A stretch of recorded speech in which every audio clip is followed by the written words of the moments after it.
this morning. And you've endorsed Donald Trump for president.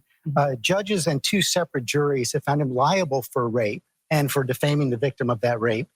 How do you square your endorsement of Donald Trump with the testimony we just saw?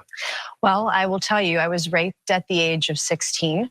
And any rape victim will tell you, I've lived for 30 years with an incredible amount of shame over being raped. I didn't come forward because of that judgment and shame that I felt. And it's a shame that you will never feel, George. And I'm not going to sit here on your show and be asked a question meant to shame me about another potential rape victim. I'm not gonna do that. It's actually not about shaming you. It's a question about Donald Trump. No, you are shaming me. You've endorsed Donald Trump for president. Right. Donald Trump has been found liable for rape by a jury. Donald Trump has been found liable for defaming the victim of that rape by a jury. It's been affirmed by a judge. It was not a criminal court case, number one. Number two, I live with shame. And you're asking me a question about my political choices, trying to shame me as a rape victim, and I find it disgusting. And quite frankly, E. Jean Carroll's comments when she did get the judgment, joking about what she was going to buy, it makes it harder for women to come forward when they make a mockery out of rape, when they joke about it. Doesn't it make it harder for women to come forward when they? It makes it harder when other women joke about it, and she's joked about it. I find it offensive.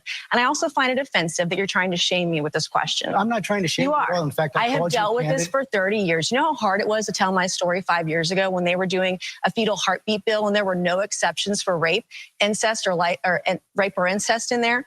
I had to tell my story because no other woman was coming forward. No rape victims were represented. And you're trying to shame me this morning. I'm just asking. And I find it offensive. And this is why women won't come forward. Women won't come forward because they're defamed by those who perpetrate rape. Donald Trump. They are judged and they're shamed. And you're trying to shame me this morning. I think it's disgusting. I'm not shaming you at all. I told my story. It took me 25 years to tell my story. I was judged for it. I still get judged for it today. I'm asking you a very simple question. You've heard the definition or the term mansplaining before. How dare George Stephanopoulos, women don't come forward because he's telling her why they don't come forward? What?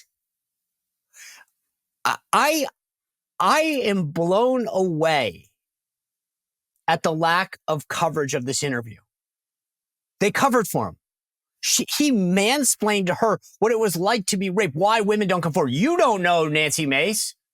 You, who came forward telling your tragic personal story about being raped at 16. You don't know. I'll tell you why women don't come forward. You just listen to me because I know why women don't come forward, not you, a woman who's been raped. Are you kidding me? Now, I have spent years prepping people for interviews, being interviewed. That was a masterclass, what Nancy Mace put on. Now, remember the context that I told you about the interview. She was asked to come on as a surrogate. Tell us why Trump's winning or losing or what you think of it. And he wanted to play that gotcha moment. Prior to that coming on, he played her in the South Carolina legislature coming forward. They made this entire segment about her personal rape story. That's why they had her on. But they didn't want to tell her that. They wanted to shock her and make her kind of, gotcha. That was their gotcha moment. You've been raped. He's been accused of rape. But you notice in the first part of George's thing that he says, a jury has found him guilty. She pointed this out. And I'm not undermining, believe me, I don't seek to undermine the charges. But it was a civil judgment. It's not a criminal court that was done that. And then he was found guilty of defaming her. Okay? Again, not minimizing any of these charges, but Stephanopoulos is trying to make it seem like somehow Donald Trump, he did what they always try to get everyone else on. He wasn't honest about this. He made it seem like a jury has found him guilty. It was a civil, which is a very different legal standard that you find somebody guilty of in terms of the award they get, the dollars that they get. Nancy Mace explained that in that clip.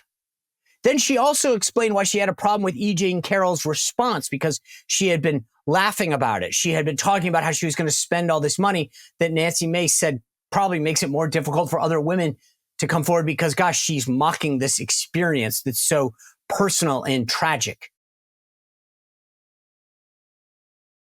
I just, it was mind blowing to me, because here's the thing. For Nancy Mace, she had to think of that all right there. And in Tide probably is dealing with a bunch of emotional stuff, saying, I cannot believe that I'm being attacked again. After being able to come forward just a few years ago and finally tell this story, here is this jerk coming at me, trying to get me to, how can you dare support Donald Trump? And she explains it. Here's why I did it. Here's what I think of him. No, that's not good enough. You're a victim of rape. You must denounce him. That's why we're having you on. Didn't you know that? Unbelievable. The composure and the pushback that she exhibited there, as I said, was a masterclass.